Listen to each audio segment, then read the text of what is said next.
That's amazing. It's like, you know, when you're around the best of the best, it's kind of, you realize why they're the best of the best. It's so easy. It takes no time for them to pick it up.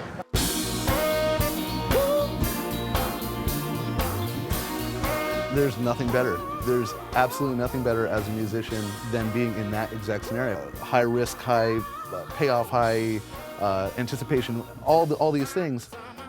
It's like you just feel absolutely alive. Well, I think what's cool about SuperJam is that it can be more ambitious than just come out and play.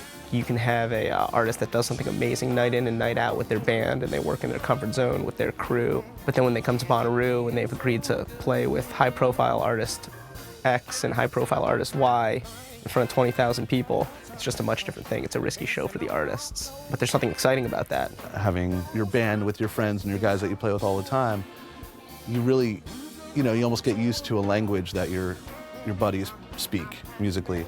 And it's cool to hear a different dialect. I think earlier on, the SuperJams seemed a little bit more like something you would see at a club at 2 in the morning, kind of more free form, and a lot of musicians coming on and off the stage throughout the entire time. The first time they decided to do it at Bonnaroo, they just opened up the second stage after hours. It was Sam Bush, the String Cheese Incident, Les Claypool, Bela Fleck.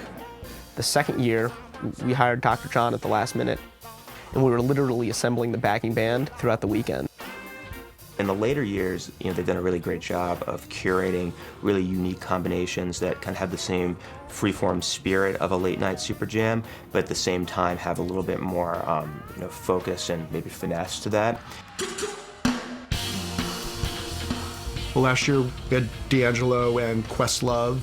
It was the first time D'Angelo played in over a decade. Questlove's just a sort of master musician and music fan and scholar. I mean, he's kind of a perfect figure to sit at the center of these kinds of SuperJams, whether it's doing, a funk set with D'Angelo or a real rock set with Ben Harper and John Paul Jones.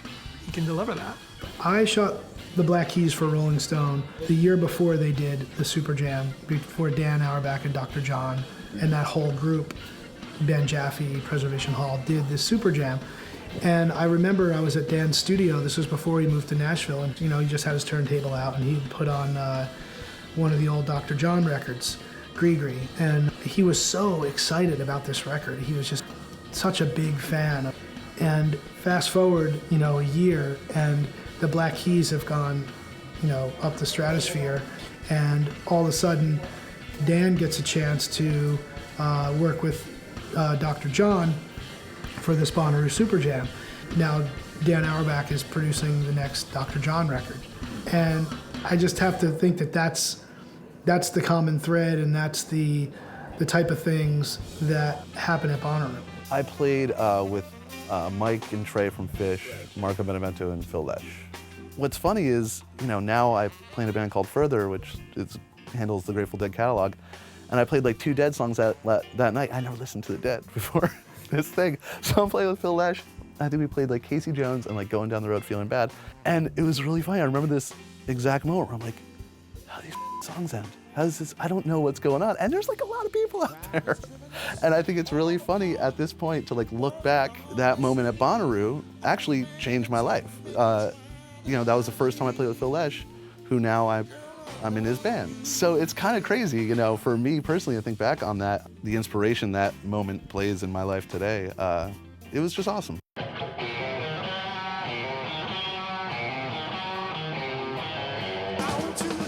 Well, I think every year with the SuperJam, we want to do something that's never been done before. We've talked for many, many years about doing a SuperJam with Jim James.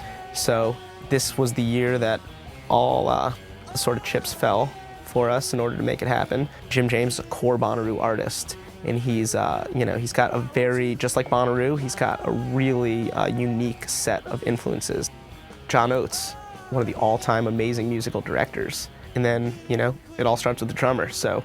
And one of the first people that Jim thought of was Zigaboo Modaliste, drummer from the Meters, one of the most influential drummers ever. Then Preservation Hall Horn Section, one of the most classic groups out there, kind of has it all. And they all, read music and play music, and Jim James is producing their new record, and we got a few sort of magic tricks that we're going to pull out the bag as we get a little closer to the show, and hopefully some cool surprises.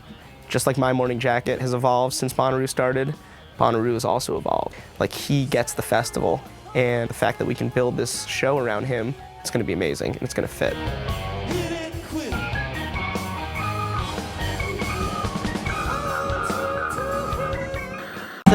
Saturday is usually the peak of Strange. We'll have our own private jam session for 5 hours.